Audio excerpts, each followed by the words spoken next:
बातमीत सत्यता हीच आमची ओळख। शिंदखेडा तालुक्यातील चिमठाणे दलवाडे पिंपरी लगत वाळू उपसा बंद करण्याबाबतची लेखी तक्रार महेंद्र गोकुळ पाटील उर्फ सोनू फौजी यांनी जिल्हा अधिकाऱ्यांकडे केली आहे।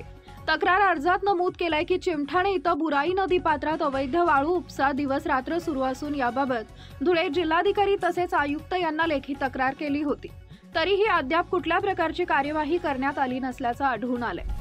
अर्ज देऊन 10 ते 12 दिवस झाले तरी महसूल प्रशासन यावर कोणत्याही प्रकारची कारवाई करत नाही।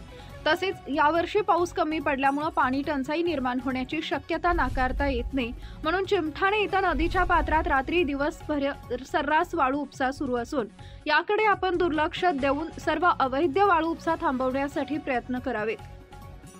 तसेच दिनांक 21 जुलै 2025 रोजी रात्री 9:30 वाजेच्या दरम्यान महसूल पथकावर रेती माफिया यांनी दगडफेक केली, तरी याला जबाबदार कोण? रेती माफिया यांच्यावर कारवाई करण्या अगोदरच यांना सूचित करायला येते की महसूल विभागातील प्रांत तहसीलदार, मंडळ अधिकारी, तलाठी व त्यांचे वाहन चालक यांचे कॉल रेकॉर्ड काढण्यात यावे। रेती उपसा करताना शेतकऱ्यांची पाईपलाईन फोडण्यात येते, तरी रेती माफिया शेतकरी यांना धमकी देतात।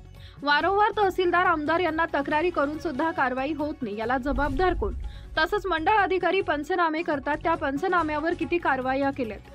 महेंद्र गोकुळ पाटील सोनू फौजी तसेच सैनिक असून वाळू उपसा बंद करण्यासाठी गावच्या नदीच्या पाणीसाठी जनतेच्या जनहितासाठी लढा देत असून यात वाळू उपसा करणारे वाळू माफिया यांनी जर कुठल्याही प्रकारचा त्रास त्यांना देण्याचा प्रयत्न केला तर सर्वस्वी जबाबदार हे प्रशासन राहील, याची नोंद घ्यावी। या संदर्भात तक्रार अर्ज महेंद्र पाटील यांनी जिल्हा अधिकाऱ्यांकडे सादर केलाय। संपादक भूषण पवार। आपल्या परिसरातील महत्त्वाच्या बातम्या पाहण्यासाठी आजच आमच्या JBTV न्यूज चॅनलला YouTube वर सबस्क्राइब करा आणि बेल आयकॉन प्रेस करा।